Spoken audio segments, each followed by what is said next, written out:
Did someone say something about Danielle Hunter? I don't know.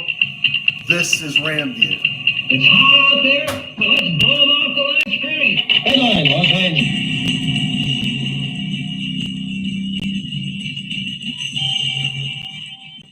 Live from the Ram Cave, I'm Joe Terosian, and this is RamView, the March 1st, 2024 edition, brought to you by Kistler Law Firm. Injured in an auto accident? Need help? Got questions? Call Kistler Law at 661-206-6990. That's Kistler Law at 661-206-6990. And check out KistlerLawFirm.com. That's Kistler Law. They've been fighting for you since '92. And by Temple City Auto Repair. Having some auto issues? Get yourself some John and Henry at TempleCityAutoRepair.com. And of course, by Granite Ridge Christian Camp, a place where your life can change. All right. Yeah, I wanted to talk about Danielle Hunter a little bit, but the draft is heating up. Another mock draft came out.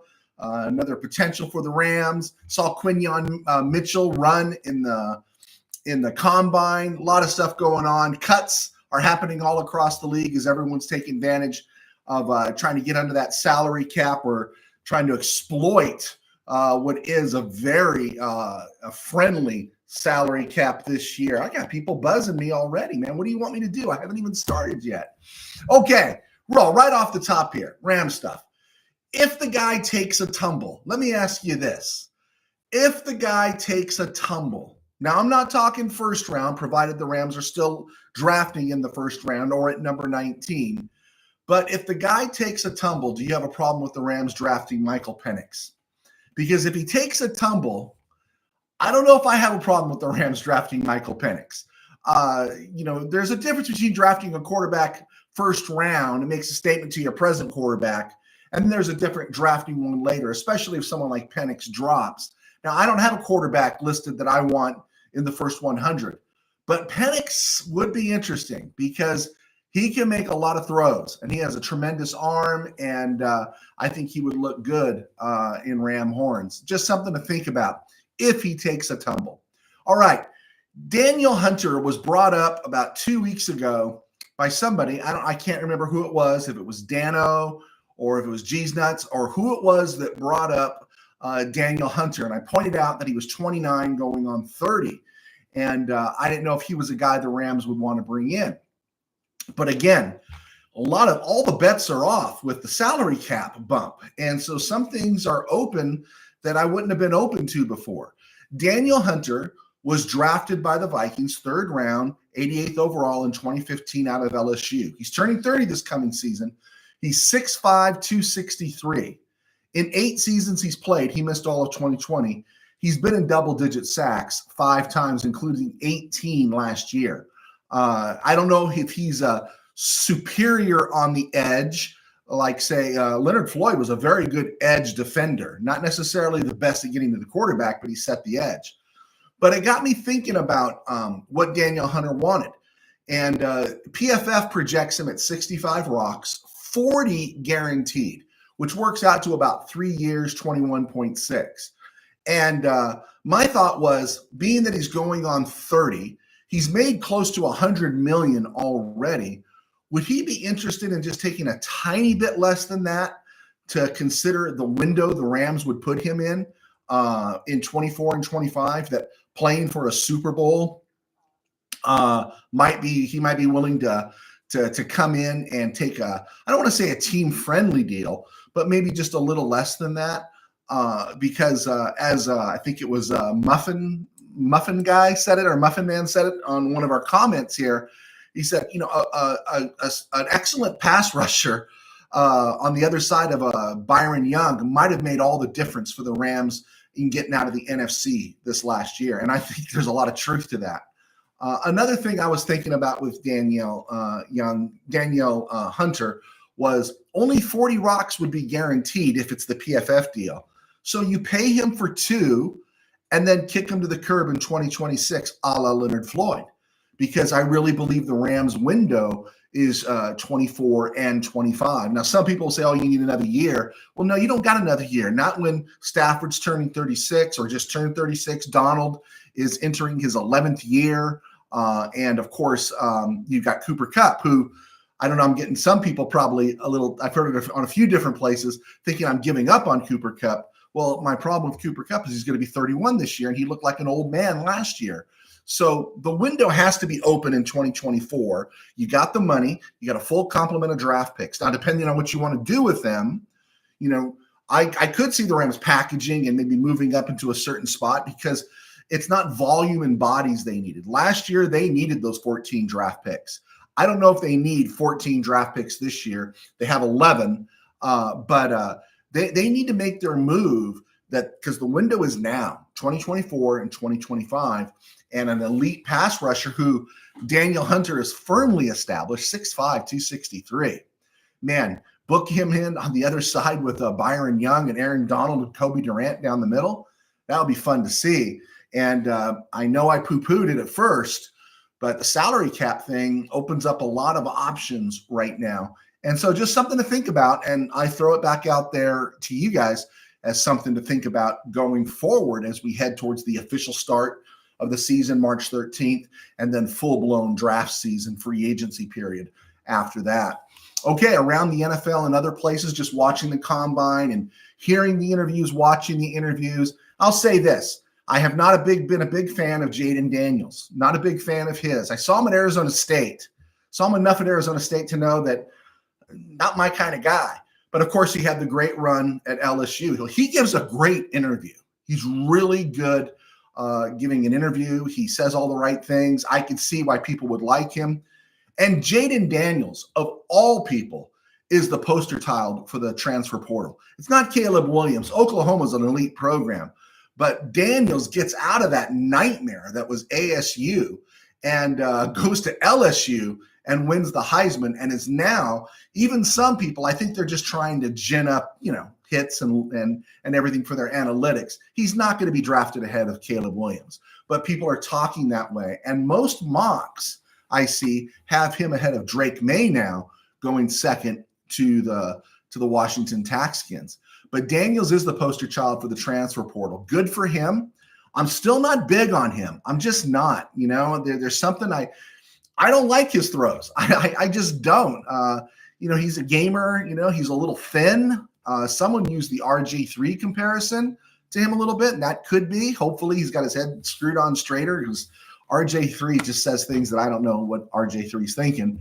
And Daniels, by the way he was interviewed at the Combine, he looks like he's got his head screwed on straight. So I root for him, but I'm not huge on him, if that makes sense.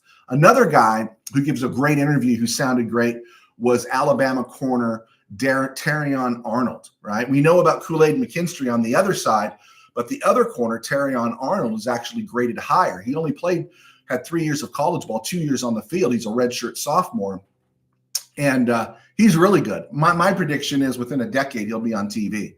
He'll be on some kind of panel, or he'll be some kind of color commentator at the end of his career. So I give it about 10 years, but those were interesting. And that's someone, we were talking about it, and someone posted it on one of the message boards. I think it was Rams Rule. What do you like best about the Combine? I like best the interviews, and I like best the body language, because for all these guys, for the most part, you've got film on them, right? Then you get to see, maybe what their actual heights and weights are, and then maybe you get to see them run the 40. I did see an interesting 40 run this morning. Okay, in other places, the Vikings released our running back Alexander Madison. He's only 25. He does fumble a little bit, but he can contribute. And then Philly cut Kevin Byard, the safety they picked up from the Titans last year. This saves Philly 13 rocks. Inevitable, good move. Byard's 30. Again, though, he's somebody out there that could help a team. I don't want to say who. Patriots officially cut ties with J.C. Jackson. This was a no-brainer deal here because the move saved the Patriots 14 rocks and there's zero dead cap money. So J.C. Jackson, it looks like he's played himself out of the NFL. Speaking of teams that may need a tight end, the Texans put Logan Thomas in the street to gain some advantage there in the salary cap. And so Logan Thomas, the Does that guy still have some game in him? Could he buy the Rams some time until Tyler Higbee is back? Just throwing it out there. And the Saints cut Marcus May. I really liked Marcus May when he was with the Jets. He's an old 30 and his body's beaten up. And I think we were probably going to see the end of the line with him. Oh, last ad on the college combine. Caleb Williams not doing the medical exams for all the teams. I don't care. It feels manufactured. It sounds like they're just trying to create a controversy. I don't care. Why do the Rams need to do a medical exam of Caleb Williams, right? So, just have 3 or 4 teams get the information and go from there. No big deal.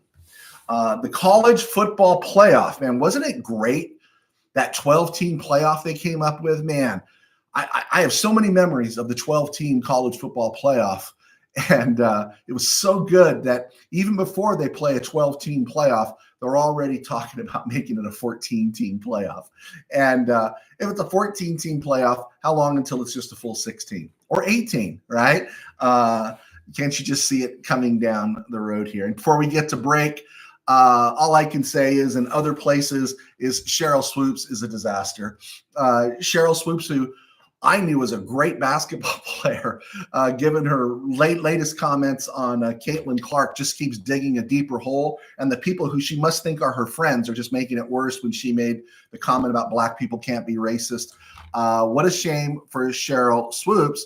If she has a handler, if she has somebody that can help her, just tell her to go away for a while, because she's raising Caitlin Clark's stock and totally destroying her brand. And people are going to forget that she was a great player, and they can just remember she's nuts. And so there's my other places comment for the day. I'm Joe Terosian. I was a sports writer for 21 years, one of the founding guys at Mid-Valley Sports. They're still in the room.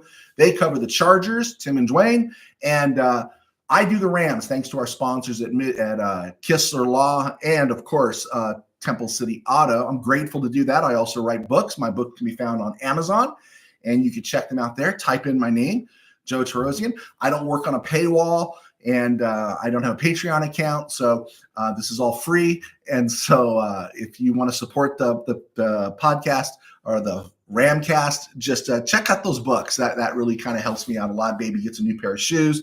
Once in a while, I can go out to dinner with my wife. All right. I think that's it. I don't know if we have any questions yet today. We do. All right. Out of sight. All right. Tim Burns. I think trading back at 1952 would be a mistake. I think we should trade back a 6th to add a 7th. What do you think about dropping number 83 back by adding a 4th rounder? Too long in between picks. You know what? I can live with not having a 4th round pick. I'd rather package a couple of 5th rounders and a 6th rounder and see if I can get another 3rd round pick. I like picks in the first 100. I wouldn't trade back too far. Again, I don't think I have a problem if the Rams drafted in the, right where they drafted Ava last year, 36, 37, and they picked up a couple of other spots in the first 100, because I really think that's where you're going to get your meat, and you're still going to have all those 5th round picks. The Rams, again, don't need high volume this year. Last year, they needed the high volume because they were replacing everybody. They needed those 14 picks. I don't think you want to trade back just to accumulate picks for this season, because I think there's much more talent on the roster, but you do need those key spots filled. And so, the more you hear about it and the more you think about the Rams, I would not doubt they move out of 19.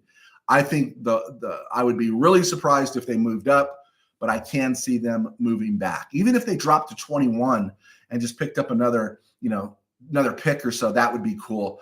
But I could see them doing something like that.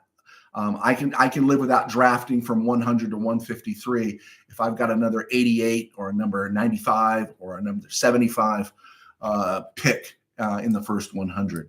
All right, Tim Burns. I don't think we should go best player available till after pick 100. Too important to address cornerback, wide receiver, and edge. I agree with you on one aspect, but I think in this draft, with so many receivers available, they probably will be the best player available. And again, you look at the corners, and that's the reason why you don't want the Rams to draft too far. There's tons of receivers, but there's maybe a half dozen corners out there that are pretty special. And everyone loves the name Kool-Aid McKinstry, but several of those mock drafts have him late first round or completely out of the first round. A name Enos Rakestraw has kind of popped up, and I've seen him going at 13, 14, 15. And then I saw another mock draft today with him going at 40. It's so fluid, right? I imagine by the time we come out of the combine, we'll see. But I do think you do have to address corner and maybe not wide receiver. I know I'm just pipe dreaming it here. I'd like to see, wide receiver at maybe 100 or 83. And it depends with edge.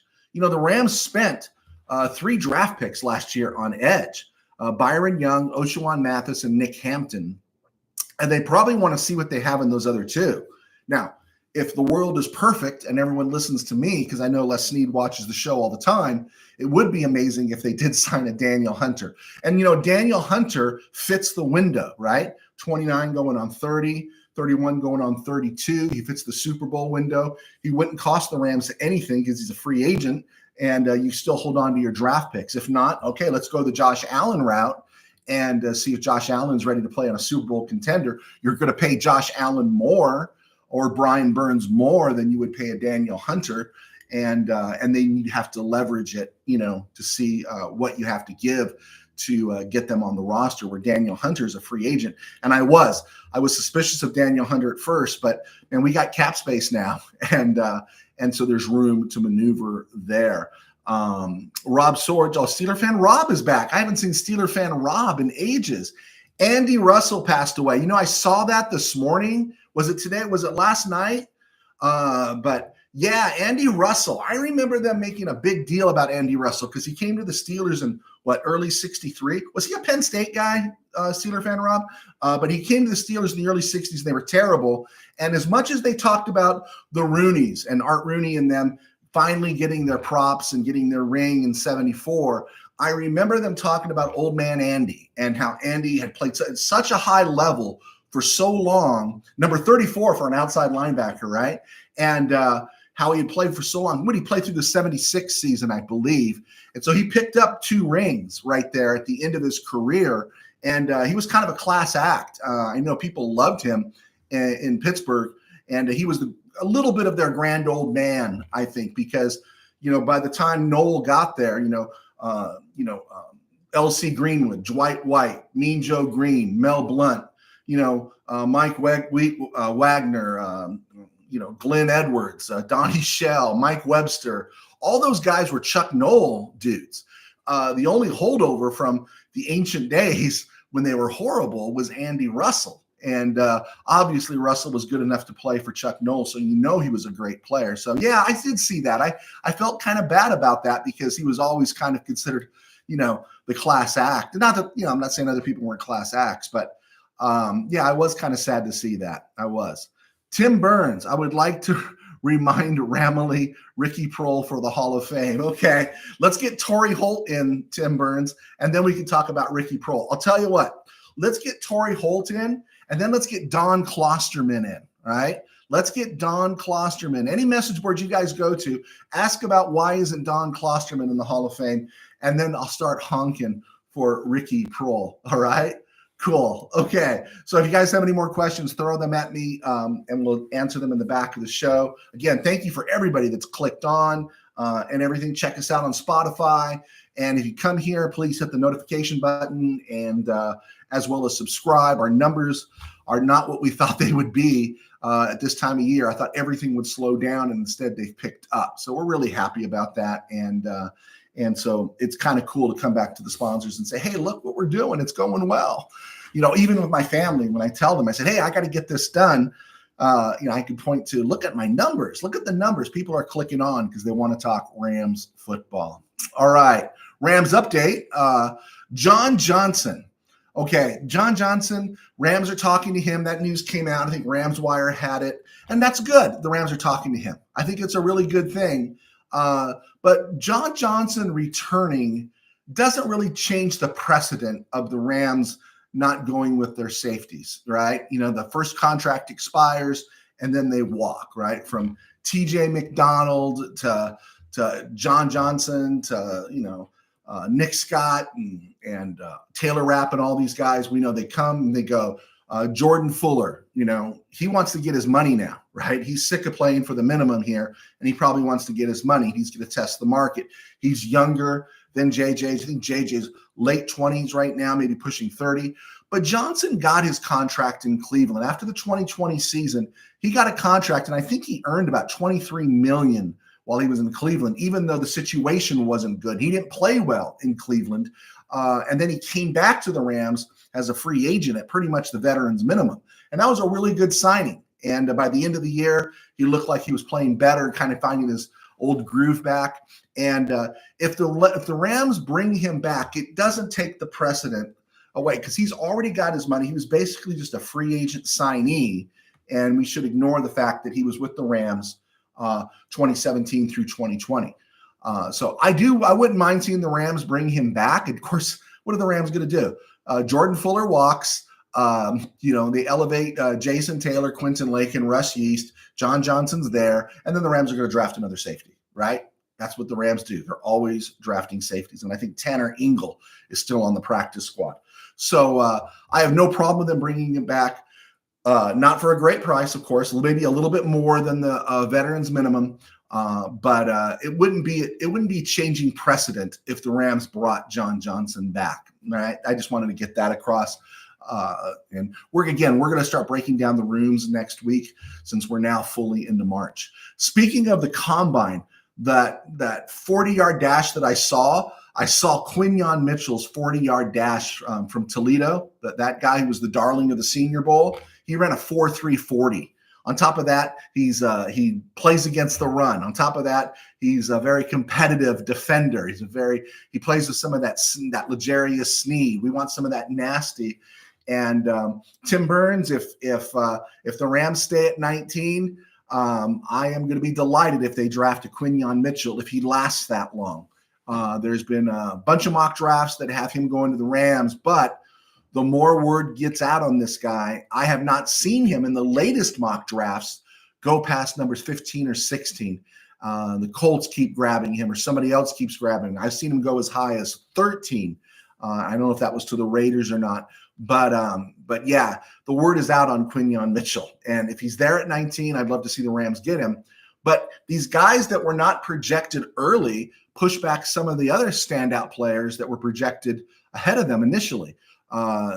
Wiggins out of Clemson, and of course, Terrion Arnold. I actually saw him dropping out of the top 10 for the first time in one of the mock drafts I looked at today. But I do like Quinyon Mitchell, and the guy runs a legit 4.340. And let me ask you this too, as Ram fans. Can you just tell me you're not into Spencer Rattler? Just tell me you're not into him. I'm not into Spencer Rattler, okay? A lot of people are talking about Spencer Rattler, and I'm just like, you know what? Please, let's hold back on that. If he's there in the 5th round, 6th round, okay, maybe, I guess. But I'm not into Spencer Rattler. I don't want any Spencer Rattler. If I'm wrong, I'll take the heat, but I don't want Spencer Rattler. There we go. Okay, check the interview list, and the Rams have officially interviewed one player, at least as far as we know. That's Washington defensive end and edge Braylon Trice, who last week sneaked into Daniel Jeremiah's mock draft in the 1st round. He was a projected 1st rounder when the season began, but after the season, he kept falling into the 2nd round, and recently they had him projected back in the 1st round. The Rams have interviewed him. That's something to keep track of, and I try to do that, is who have the Rams interviewed? Who have they brought back for a 2nd or a 3rd interview? And that kind of gives you an idea of where they may be trending in the draft, right? When you see some names come up and there's a name of a player that they've interviewed twice and the name of a player that they haven't interviewed, maybe there's a proclivity there that they go to the guy they interviewed, just something to help. So I will mention who the Rams have interviewed. Trice is 6'4", 274. Had back-to-back season, lines up predominantly outside the tackle, so he could be considered an edge guy. 28 games in the last 2 years, 17 sacks. And like I said, through the fall, he looked like a late 1st rounder, and then he kind of dropped into the late 2nd round. But odds are he could be there at 52 if the Rams want him. And they've interviewed him, so he'd be somebody to keep an eye on. Again, as we go over it, Rams picks, they got 19, 52, 83, and 100. None in the fourth round, as Tim Burns has shared. But in the fifth round, they are drafting 153, 154, 177. And then in the sixth round, I think they got 191, 212, 217, and 218. Really interesting, no seventh round picks this year. And the Rams have made a meal out of seventh round picks the last 8 years. All right, looking at the CBS Sports mock draft, this is the Josh Edwards draft. He put one out a month ago, so this will be Josh Edwards 2.0. And I'm going to blitz through this really fast. Caleb Williams, Bears, Jaden Daniels, Washington, Drake May, New England, Marvin Harrison, Arizona. Seems like those four are set. And then you get to the next two receivers, Malik Neighbors and Roma Dunze, and they're always flip-flopping. This draft has the Chargers taking Malik Neighbors out of LSU at number 5, Washington's Roma Dunze going to the Giants at 6, Notre Dame's Joe Alt, the tackle, going to the Titans at 7, Falcons taking Alabama edge Dallas Turner at 8, Bears taking Jared Verse, Jets taking Penn State's tackle Olumide Fashanu. Vikings, J.J. McCarthy. Again, no Bo Nix in the first round. No Michael Penix in the first round, but J.J. McCarthy at number 11 to the Vikings. Terrion Arnold dropping to number 12 for the Broncos. And Terrion Arnold had been inside the top 10 in many other drafts that I saw. Byron Murphy, number 13. Saints take Brock Bowers at number 14. Colts, Quinyon Mitchell, number 15. Washington left tackle Troy Fontenot going to Seattle at number 16, which is interesting because they spent that capital on Charles Cross and Abraham Lucas, and those guys had excellent 2022 seasons as a rookie, but they were injured a lot in 2023. Interesting to see.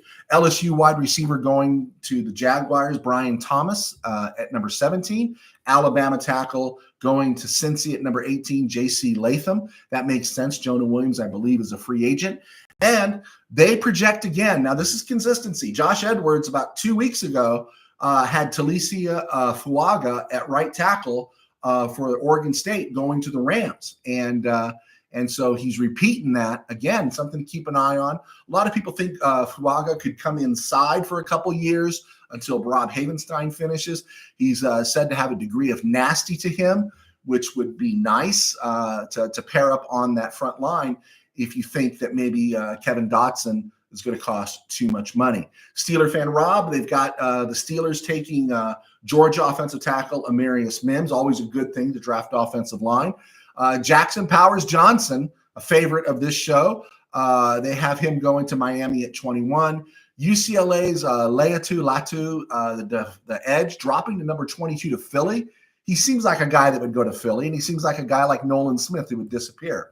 Chop Robinson, Penn State, number 23 to Houston. Nate Wiggins, the Cowboys out of Clemson at number 24. Kool-Aid McKinstry back in the first round at number 25 to the Packers. Jordan Morgan, a name we mentioned last week, at number 26, going to Tampa. Left tackle, could play guard as well. Missouri Illinois defensive lineman Jerzon Newton going to Arizona at 27. Oklahoma offensive tackle Tyler Guyton going to the Bills at 28. Cooper DeJean, a favorite of a lot of people out here on these boards, the Iowa corner going to the Lions at number 29. That would be a great pick for them. And then last, I just want to skip ahead here real quick. Number 32, the Chiefs got salary cap money back because of what the league did. They put MVS Marvis Scantling on the street to save money from him. They have tagged L'Jarius Sneed, so they're probably in the business of drafting or signing Chris Jones, which some people didn't think was going to happen because of the cap. And whenever you saw a mock draft for the Chiefs 10 days ago, they were drafting a defensive lineman. Well, since then, I've seen 2 mock drafts and it has them taking a receiver. This one's no different. Keon Coleman, 6'4", 215. I don't know what school he went to. Help me with that one, somebody. My mind is drawing a blank. Interesting players in the second round. Bo Nix, not until 39. This Enos Rakestraw going to the Taxkins at number 40.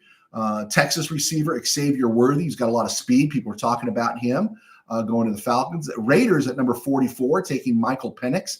Isn't it amazing? During the college football playoff, the top 10 had both Penix and Nix in the top 10.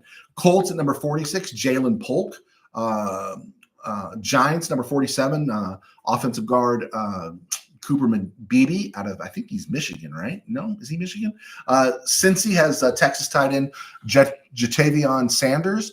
And then they have the Rams projected to take Chris Adams-Drain at number 52. Now, the interesting thing about Chris Adams-Drain at number 52 is SI did a mock draft last week and had the Rams taking Chris Adams-Drain out of Missouri at number 83.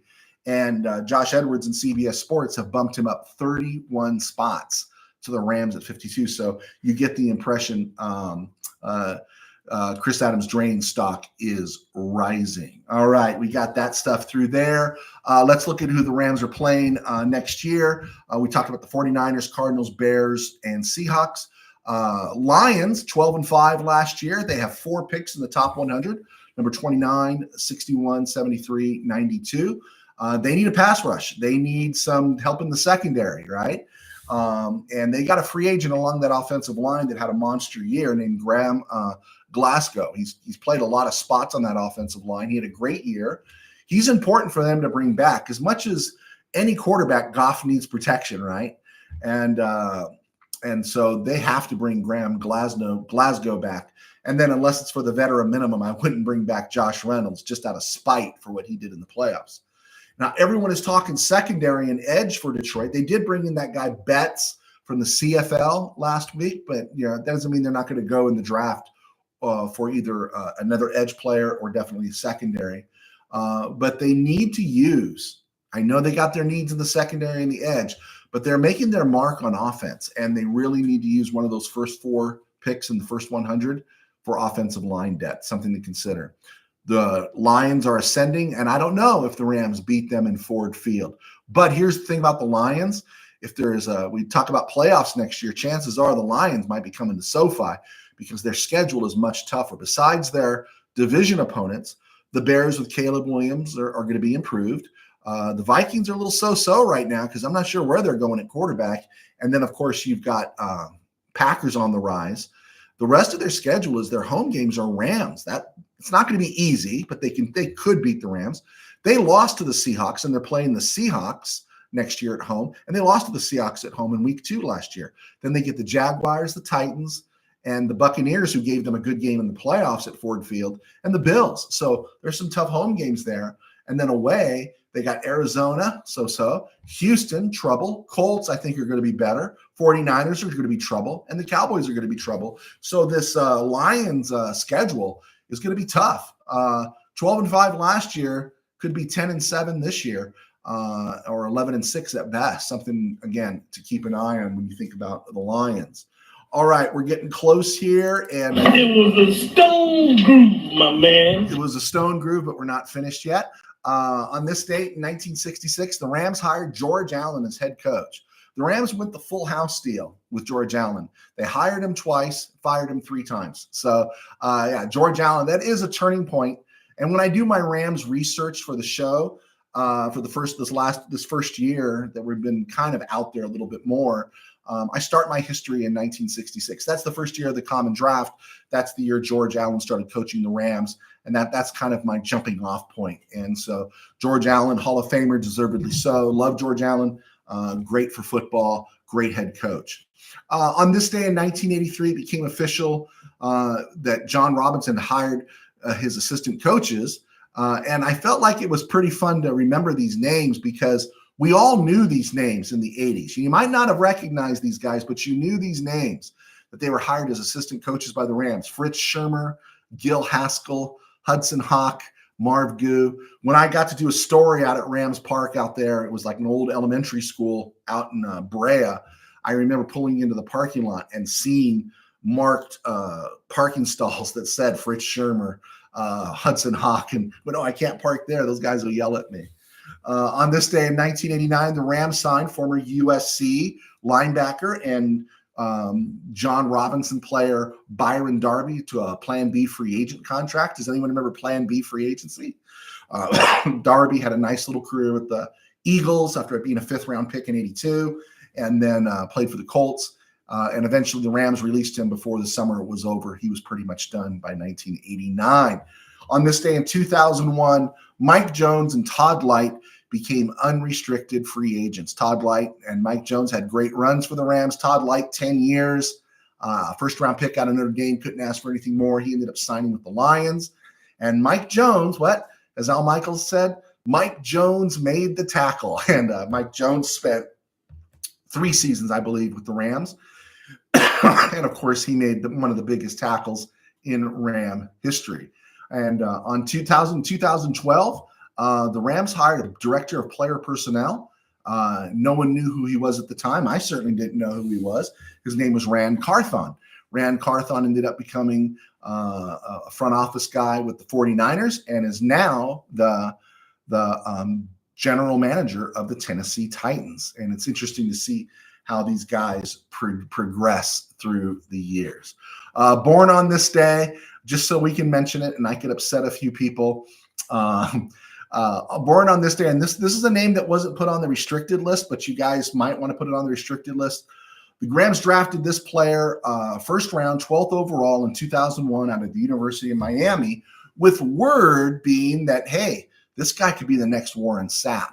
Well, he wasn't the next Warren Sapp. He was the first Damian Lewis, and he was born on this day in 1978. Damian Lewis is 46 today, and I can't think of another perfect poster child for those disastrous Rams draft of the first decade of this century, and wanted to throw that out there. Not much happening on March 2nd. We're not on the air tomorrow, so I'll just mention it.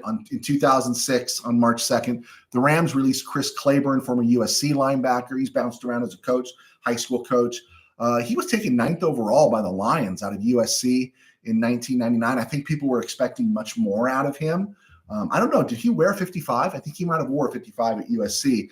There's an expectation with 55 at USC. But Chris Claiborne had a very average career and really didn't do a whole lot for the Lions. It was just part of a whole stretch there where the Lions were just butchering their drafts. Okay, I think we got it. I think we got it in. All right. Let's look at some of these questions here. RamWire recommends, this is from Mr. Tim Burns, Jackson Powers Johnson or Terrion Arnold from Alabama. Thoughts on a center at 19? I'm all over it. I'm all over it. You show me an offensive lineman that the team's convinced can play that spot for 10 years, and then I got my next Rick Saul, Doug Smith, Ken Iman. I'm down with the get down. It's not sexy. It's not pretty. It's about keeping Stafford upright. And when you have to re-sign that center, he's not going to be some abusive, burden to your salary cap structure. So, yeah, I would never, ever complain about that.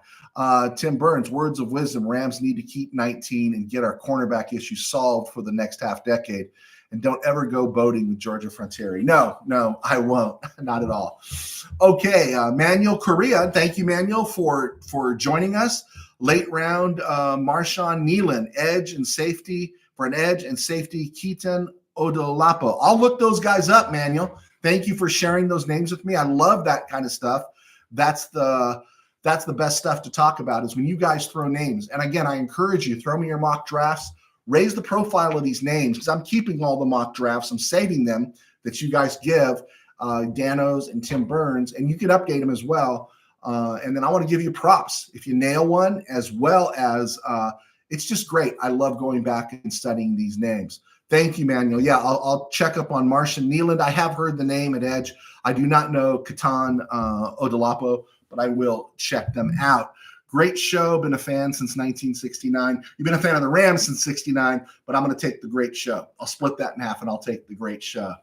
Okay, I think we got it. We're hitting the 40-minute mark. Any other questions out there, guys? You got any other stuff that you want to throw? I just want to say thank you again for your support. Check us out on Spotify. If you could hit the share button or anything to help us spread, we would greatly appreciate it. USA Expat, thanks for what you do. Have a great week. And hey, man, thanks for you, man. I really do appreciate you clicking on. USA Expat, I got to ask a question for you. Mr. Tim Burns up in NorCal suggested that we should start pushing Ricky Proehl for the Hall of Fame, being that you were at the Ricky Proehl game, that he caught the game winner in the NFC title game against the Buccaneers back in the day. What are your thoughts about that? That would be a fun thing to share. Manuel Correa, what's your mock? I'll tell you what, I am going to post a mock. I'll give you guys my mock draft, my first mock draft right after the start of the new year. Let me get through March 13th, March 15th. March 13th, the start of the new year, and then we're going to see some free agent signings. And, we'll go from there. And I promise you, I'll give you my mock and stuff.